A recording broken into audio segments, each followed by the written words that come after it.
Everyone, welcome to femetics learning hub. मैं हूं स्निग्धा और आज हम एक नया टॉपिक करने वाले हैं, electric current and it's effects. इस चैप्टर में हम बात करेंगे कि इलेक्ट्रिक करंट एग्जैक्टली है क्या एंड इलेक्ट्रिक करंट के इफेक्ट्स कौन कौन से हैं उसके बारे में बात करेंगे विद सम एग्जाम्पल्स जो आपको बहुत ईजिली समझ में आ जाएंगे। So before I start with my class today, I would like to thank you all for watching the videos. इसी तरह से मेरे वीडियो को देखते रहिए। आपने अगर अभी तक मेरे चैनल को सब्सक्राइब नहीं किया है तो जल्दी से कर दे, so that आपको डायरेक्ट नोटिफिकेशंस मिल सके for the videos from my channel. Now let's begin with today's topic. Electric current, right? What is this electric current exactly? तो अगर हम बात करें इलेक्ट्रिक करंट की, उसके पहले हमें एक वर्ड समझना पड़ेगा which is your electric charge. अब ये इलेक्ट्रिक चार्ज होता क्या है? देखिए, कोई भी मैटर होता है या कोई भी हम कहें सब्सटेंस है, कोई भी वस्तु है। अब उस वस्तु में जो होते हैं कुछ पार्टिकल्स, ऑब्वियसली वो जो सब्सटेंस होता है कुछ पार्टिकल्स से बना हुआ होता है। ओके, अब यहां पे हम बात करें इलेक्ट्रिक चार्ज की, मींस ये जो पार्टिकल्स होंगे वो कहीं ना कहीं चार्ज्ड होंगे। ओके, कई तरीके हो सकते हैं किसी भी पार्टिकल को चार्ज करने के, जिससे कि पूरा सब्सटेंस ओवरऑल चार्ज हो जाए। So rubbing is one of the methods. Okay, means rub करना, राइट? तो rubbing you can have like अगर आप कोई भी सपोजिंगली लेते हैं एक प्लास्टिक का रॉड एंड उसको आप अगर एक वुलन क्लॉथ से रब करते हैं तो दोनों में जो है चार्जेस डेवलप होती हैं। Okay, this is a woollen cloth here and this is simply a plastic rod here. Okay, now अब ये जो चार्जेस डेवलप होते हैं, यही चार्जेस जब मूव करते हैं, ओके, मान लीजिए कोई भी पार्टिकल है जो कि चार्ज है, अब वो चार्ज पार्टिकल जो हैं वो मूव कर रहे हैं सपोज किसी पर्टिकुलर डायरेक्शन में, तो यही चार्ज पार्टिकल्स मिलके क्या बनाते हैं? करंट बनाते हैं basically. So they form electric current. Okay, this is what the meaning of electric current is. So electric charge property होती है किसी भी सब्सटेंस या मैटर की, ओके, जो कि वो मैटर जो है एग्जिबिट कर सकता है due to some reason. Okay, and इसमें कुछ फोर्सेस इन्वॉल्व होते हैं। मान लीजिए अगर कोई एक मैटर है, अगर उसको किसी एक इलेक्ट्रिक फील्ड या इलेक्ट्रोमैग्नेटिक फील्ड के इन्फ्लुएंस में रखा जाए तो ऑब्वियसली जो उसमें जो पार्टिकल्स होते हैं, okay, they start to move and वो चार्ज हो चुके होते हैं, they simply constitute a electric current. So यहाँ पे सिंपली आपको यही समझना है कि कोई भी इलेक्ट्रिक करंट जो होता है वो बेसिकली जो है बना हुआ होता है चार्जेस से। सो चार्जेस जो है they basically form the electric current, right? So this is what I have in this. Current कह सकते हैं या इलेक्ट्रिक करंट आप कहिए। ओके, इलेक्ट्रिसिटी बेसिकली जो मैं बात कर रही हूँ। अब यहाँ पे आप चार्जेस जो होते हैं वो होते हैं टू टाइप्स के, दो तरीके के होते हैं। ओके, पॉजिटिव हो सकता है या नेगेटिव हो सकता है। अब अगर आप दो पॉजिटिव चार्जेस लेते हैं, फॉर एग्जाम्पल यहाँ पे देखिए ये एक पॉजिटिव चार्ज है, ये भी पॉजिटिव चार्ज है, ये दोनों सिमिलर चार्जेस हैं क्योंकि दोनों में चार्ज पॉजिटिव ही है। तो इस केस में क्योंकि ये लाइक चार्जेस हैं या हम कह सकते हैं दे आर सिमिलर, ये सेम चार्जेस हैं, सिमिलर हैं, जिस वजह से ये एक दूसरे को रिपेल करेंगे, मीन्स एक दूसरे को अपने से दूर ढकेलेंगे। ओके, तो मान लीजिए ये है आपका फर्स्ट पार्टिकल, ये है आपका दूसरा चार्ज पार्टिकल। तो फर्स्ट पार्टिकल जो है दूसरे वाले को इस डायरेक्शन में फोर्स लगाएगा एंड दूसरा वाला फर्स्ट वाले को इस डायरेक्शन में, मीन्स धकेलने की कोशिश करेगा, अपने से दूर भेजने की कोशिश करेगा, कभी ये पास नहीं आने वाले। देन अगर आप एक नेगेटिव चार्ज मान लीजिए लेते हैं और एक पॉजिटिव चार्ज, मीन्स दोनों अनलाइक है या डिसिमिलर है, उस केस में अट्रैक्शन होता है। ओके, तो मान लीजिए ये फर्स्ट चार्ज है, this is the second charge. अब ये जो फर्स्ट चार्ज है जो कि नेगेटिव है, ये पॉजिटिव चार्ज को अपनी तरफ खींचेगा, मान लीजिए F फोर्स से, एंड पॉजिटिव चार्ज जो है वो नेगेटिव चार्ज को अपनी तरफ खींचेगा। तो यहाँ पे एक बड़ा सिंपल सा रूल है जो आपको इस्तेमाल करना है, दैट इज अगर लाइक चार्जेस होंगे, सेम चार्जेस होंगे तो हमेशा दोनों एक दूसरे को रिपेल करेंगे, एंड अनलाइक चार्जेस अगर होंगे they will always attract each other, right, this is what I have in this. Okay, तो बेसिकली जब आप इलेक्ट्रिक चार्ज के बारे में पढ़ते हो तो ऑब्वियसली हर एक चीज की कोई भी एक क्वांटिटी है, उसकी कोई ना कोई एक एसआई यूनिट तो होती ही है। ओके, जैसे अगर मैं बात करूँ लेंथ की आप मीटर ले सकते हो या किलोमीटर ले सकते हो या सेंटीमीटर वगैरह ले सकते हो। उसी तरह से अगर मैं बॉडी के मास की बात करूँ तो मास को आप ले सकते हो ग्राम्स में या मान लीजिए केजी में। ओके, उसी तरह से आप वॉल्यूम को जो है, वॉल्यूम किसी भी चीज का होता है या मींस कैपेसिटी, उसे आप लेते हो लीटर्स में या मिलीलीटर्स में। उसी तरह से अगर मैं बात करूं एसआई यूनिट की, तो एसआई यूनिट जो चार्ज का होता है that is your coulomb. Okay, so this is a very simple name that you need to remember. So the SI unit for electric charge is coulomb here. और अगर मैं बात करूं एक कूलम चार्ज, एक कूलम, कूलम को हम या सी से भी डिनोट कर सकते हैं। एक कूलम चार्ज जो होता है वो कितने इलेक्ट्रॉन्स को कैरी करता है। हम कह सकते हैं कि अगर मैं बात करूं 1 कूलम चार्ज की, वो एक्चुअली इक्वल होता है your 6.242 into 10 to the power of 18 e. E जो है ये इलेक्ट्रॉन है। इलेक्ट्रॉन जो होता है आपका ये नेगेटिवली चार्ज पार्टिकल होता है, एंड उसी तरह से एक पॉजिटिव भी होता है जिसको प्रोटॉन कहते हैं। प्रोटॉन जो होता है वो पॉजिटिव चार्ज पार्टिकल होता है।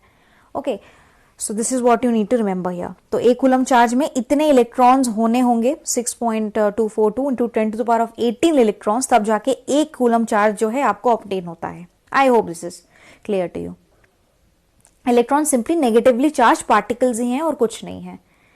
ओके, अब तो हमने यहां पे बात की कि एग्जैक्टली इलेक्ट्रिक चार्ज क्या होता है जिससे करंट बनता है। अब आते हैं ये electrical conductors and electrical insulators क्या होते हैं। ओके, आप यहाँ पे 2 डायग्राम देख सकते हैं जहां पे मैंने जो है एक कंडक्टिंग पाथ का इस्तेमाल किया है और एक नॉन कंडक्टिंग पाथ है। अब देखिए, जब आप इस्तेमाल करते हैं किसी भी मेटल का, मींस अगर आपने इस्तेमाल किया किसी भी कंडक्टर का, ओके, कंडक्टर क्या होती हैं?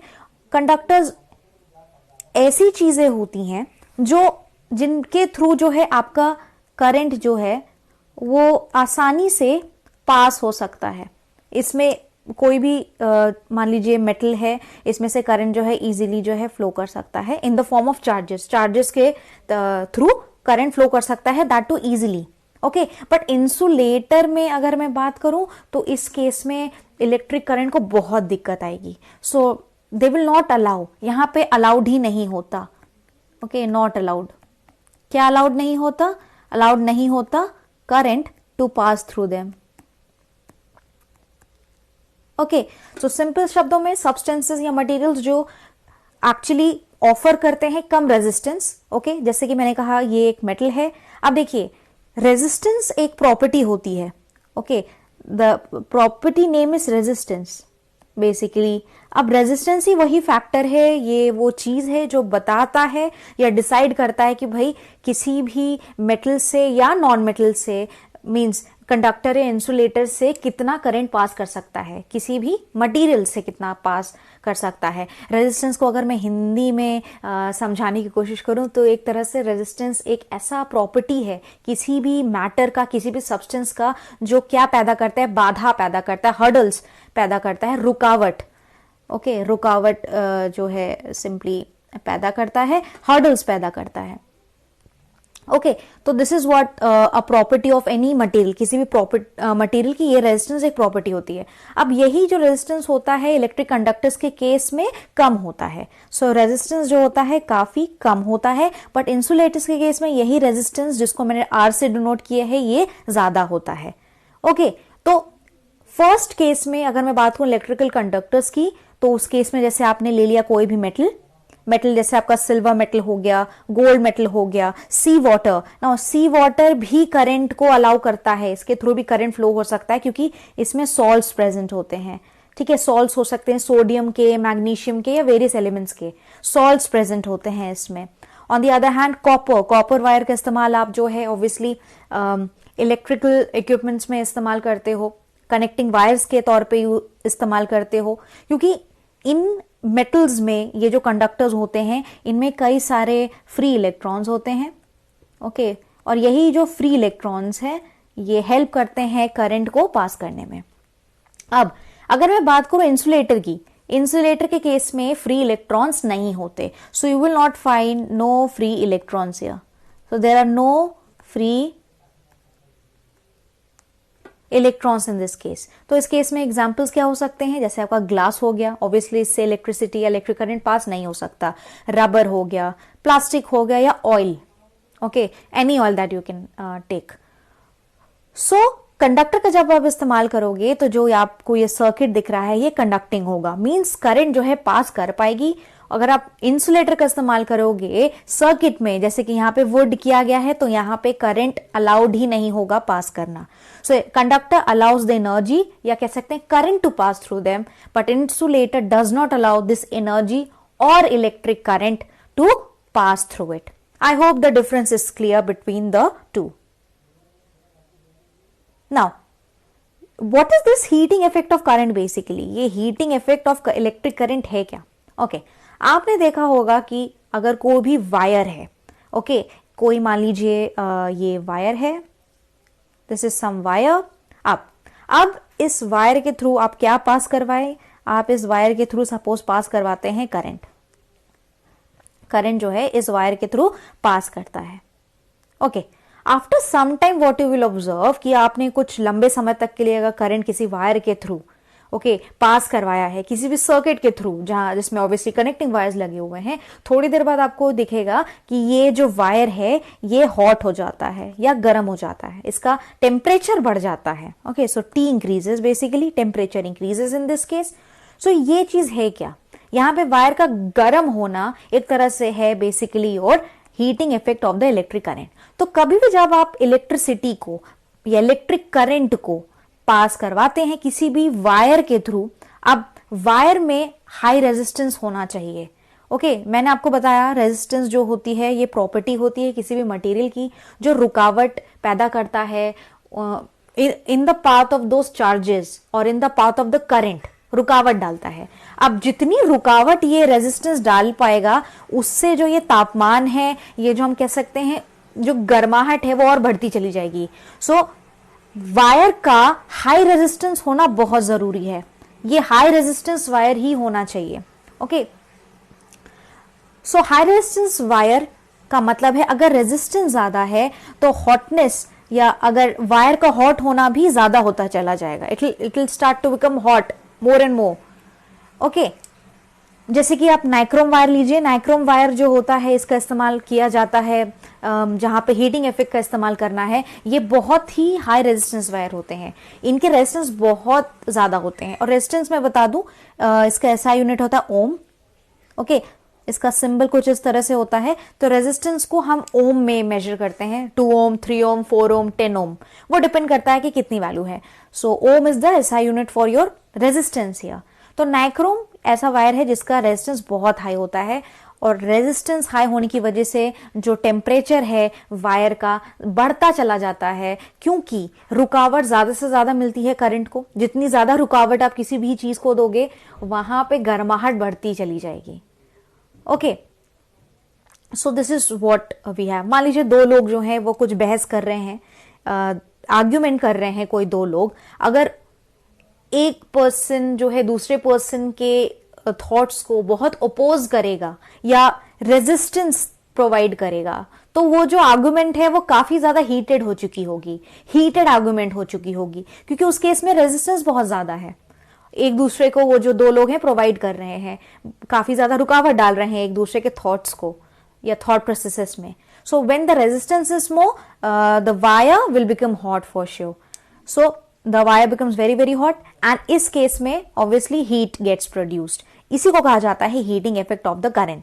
यहाँ पे आप हीटर देख सकते हो, एक तरह से हीटर है जहां पे जो है इन्हीं वायर्स का इस्तेमाल किया जाता है, नाइक्रोम वायर का या किसी और वायर का जिसका रेजिस्टेंस काफी हाई हो, जिसकी वजह से करंट जैसे ही आप फ्लो कराओगे तो वायर का जो रेजिस्टेंस है उस करंट को रोकने की कोशिश करेगा, उस रुकावट में जो है heat will get produced. Another applications या एग्जांपल्स जो हम देख सकते हैं, जैसे कि आपका हो गया इलेक्ट्रिक आयरन जिसको आप प्रेस बुलाते हैं, ओके।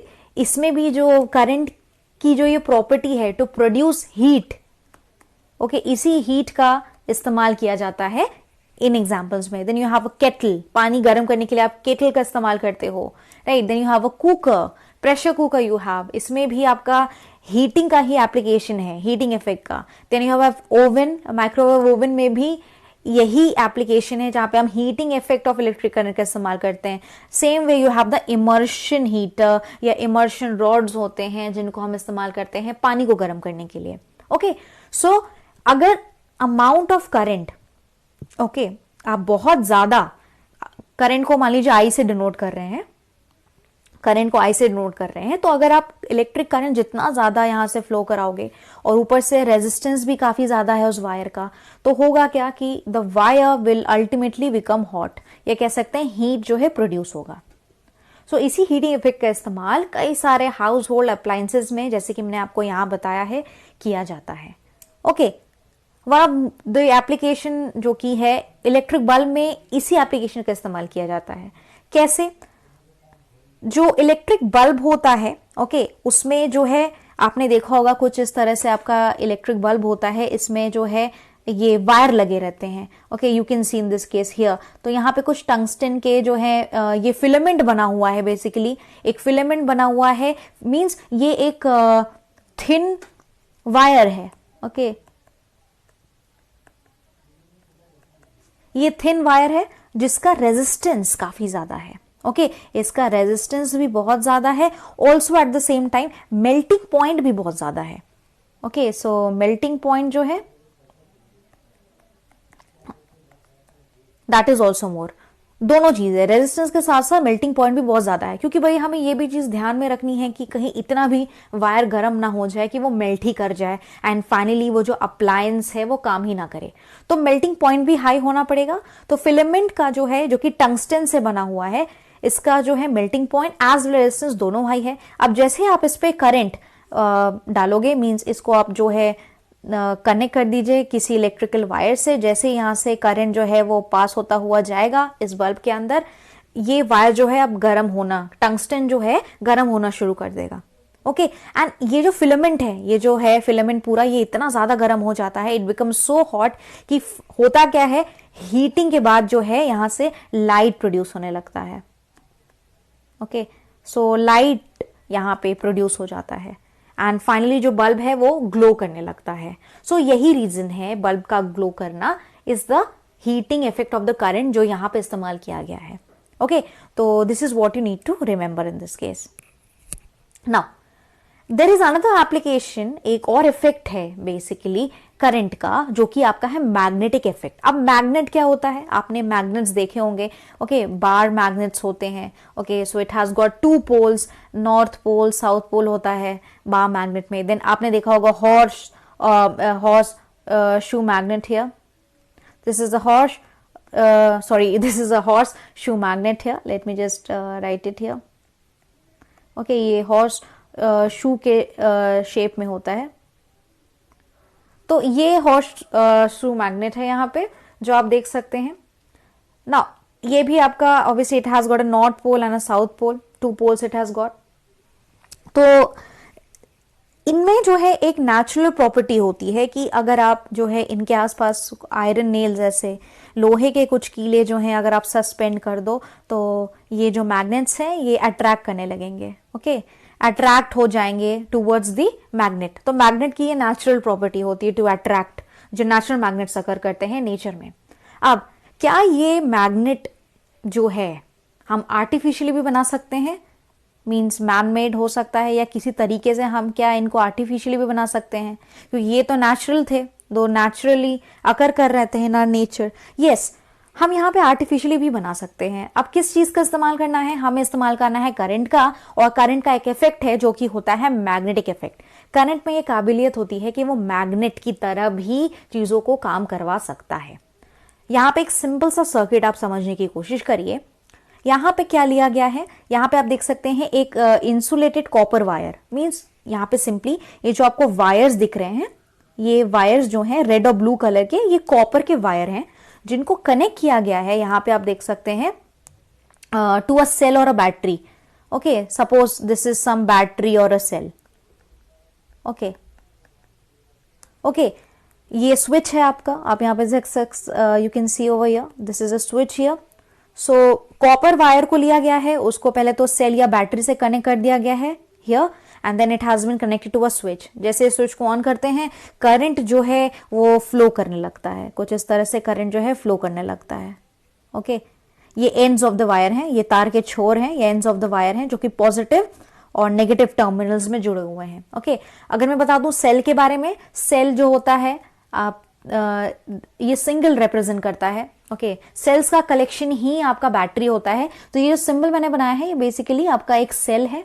ओके ये सोर्स होता है, एनर्जी प्रोवाइड करता है किसी भी सर्किट को, जिससे करंट की का प्रोडक्शन, करंट की उत्पत्ति या प्रोडक्शन होता है। सेल की वजह से ही ये करंट बनता है। ओके करंट ही है वो ड्राइविंग फोर्स जो I mean current not current, basically ये जो सेल और बैटरी मैंने यहां पे बताया है, ये बैटरी या सेल जो होते हैं ये सोर्स होते हैं, या एक तरह से हम कह सकते हैं ये ड्राइव करते हैं करंट को all through the wire. Okay so switch है, सेल और बैटरी है, and there is a compass, यहाँ पे कंपस का नीडल है, कंपस रखा गया है। जैसे ही स्विच ऑन करते हैं करंट जो है फ्लो करने लगता है, एंड ऑब्जर्व ये किया गया है कि ये जो नीडल, जैसे इस नीडल को हम इस सर्किट के करीब लेके आते हैं, इस सर्किट में ओके करंट जो है फ्लो कर रहा है, तो नीडल में डिफ्लेक्शन होता है, नीडल में डिफ्लेक्शन होता है। मींस ये जो कंपस का नीडल है वो नॉर्थ साउथ पोजीशन में अपने आप को प्लेस कर लेता है। So there is a deflection in the compass needle whenever a current simply flows through any current carrying conductor, इस सर्किट के थ्रू फ्लो कर रहा है, इट हैज बीन ऑब्जर्व्ड कि जो डायरेक्शन है okay there is a deflection in the magnetic needle. ये जो डिफ्लेक्शन है इस मैग्नेटिक नीडल में या इस कंपस नीडल में, ये यही बता रहा है कि इसका मतलब कहीं ना कहीं यहाँ पे एक मैग्नेट की फील्ड जनरेट हुई है। Okay magnetic field has been कहीं ना कहीं एक पूरी कह सकते हैं एक चुंबक की तरह, ये पूरा अपैरेटस, ये पूरा जो सिस्टम है एक चुंबक की तरह काम कर रहा है, क्योंकि यहाँ पे कंपस में, कंपस के नीडल में डिफ्लेक्शन मिला है। ये डिफ्लेक्शन मींस ये इट विल स्टार्ट मूविंग, ये नीडल मूव करना शुरू कर देगा। ओके ये हम कह सकते हैं डिफ्लेक्ट करना शुरू कर देगा, जिस वजह से ये प्रूव होता है कि यहाँ आसपास कहीं ना कहीं एक मैग्नेटिक फील्ड है। तो एग्जैक्टली क्या है इस चीज के पीछे का रीजन, वो यही है कि करंट ही है जिसने मैग्नेटिक इफेक्ट प्रोड्यूस करवाया है। I hope this is clear now. इसी magnetic effect of electric current का एक इस्तेमाल किया जाता है इलेक्ट्रोमैग्नेट्स में। ठीक है अब ये इलेक्ट्रोमैग्नेट्स एग्जैक्टली है क्या, देखिए ये नेचुरल मैग्नेट्स नहीं होते हैं जो आपको नेचर में कहीं भी मिल जाएंगे। ओके नेचुरल मैग्नेट्स अलग से होते हैं, इलेक्ट्रोमैग्नेट जो है ये मैन मेड होता है। ओके एंड ये इसमें जो है हम इसी मैग्नेटिक इफेक्ट का इस्तेमाल करते हैं करंट का। In this the magnetic effect of the current is used, जिससे ये पूरा का पूरा मैग्नेट की तरह काम करने लगता है। ओके सो इलेक्ट्रोमैग्नेट, तो यहां पे देख सकते हैं electro means electricity, electro means electricity, electricity या इलेक्ट्रिक करंट की हेल्प से हमने मैग्नेट बनाया है। That is why the name is electromagnet. Electromagnet एक आर्टिफिशियल मैग्नेट होता है जो मैग्नेटिक फील्ड प्रोड्यूस करता है। ओके क्योंकि हम करंट को पास करवाते हैं इस इलेक्ट्रोमैग्नेट के थ्रू, या इसका जो भी सर्किट सिस्टम होता है उसके थ्रू।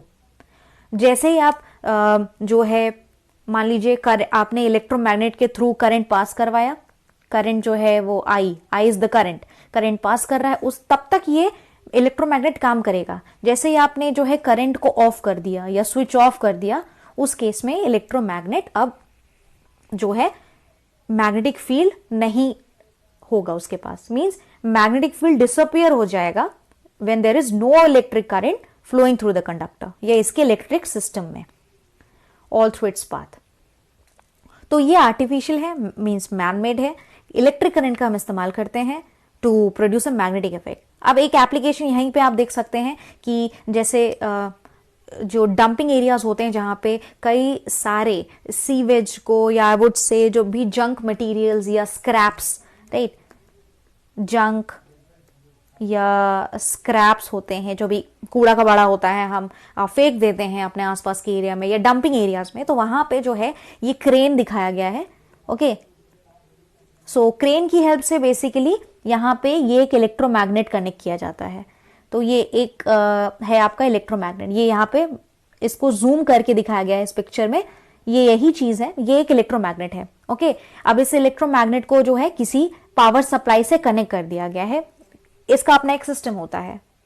ओके, अब क्या करता है ये इलेक्ट्रोमैग्नेट, क्योंकि ये एक मैग्नेट की तरह काम करेगा due to the application of the current, heating I mean magnetic effect of the current. अब ये अट्रैक्ट करना शुरू करेगा, किससे अट्रैक्ट करना शुरू करेगा, ये यहाँ पे जो आयरन के स्क्रैप्स होंगे, इन जंक में जो भी आपके मेटल्स होंगे, ओके, मेटल्स जो भी होंगे, मान लीजिए आयरन हो गया, आयरन, लोहे के जो भी स्क्रैप्स होंगे या जंक मटेरियल जो भी आयरन का बना हुआ होगा, वो सब जो है इस इलेक्ट्रोमैग्नेट की तरफ अट्रैक्ट होने लगेगा। क्योंकि ऑब्वियसली मेटल को हमें कूड़े से अलग करना ही पड़ेगा ताकि हम उसका इस्तेमाल कर सके, दोबारा इस्तेमाल कर सकते हैं, क्योंकि ऑब्वियसली लोहा जो है उसका हम बार बार इस्तेमाल कर सकते हैं to build various things, right. अलग अलग हम जगहों पे इस्तेमाल करते हैं लोहे का, obviously this is very useful metal here, right. So that is why यहां पे इस तरह से ये चीज परफॉर्म की जाती है। I hope this much is clear to you.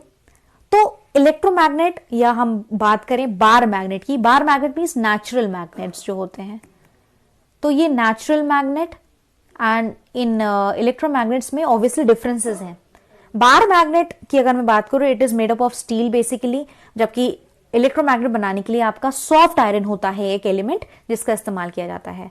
Okay, यहाँ पे बार मैग्नेट में जो है हम क्या कर सकते हैं, पोल्स को रिवर्स कर सकते हैं, मींस नॉर्थ पोल को हम साउथ में कर सकते हैं, साउथ का नॉर्थ में कर सकते हैं, दो एंड्स होते हैं, north pole and south pole. Electromagnet में पोल्स को आई मीन यहाँ पे नहीं कर सकते basically, so you need to remember, यहाँ पे बार मैग्नेट के केस में ये चीज नहीं होगी, बट रिवर्स अगर करना है तो ये आपका सिर्फ इलेक्ट्रोमैग्नेट के केस में होगा।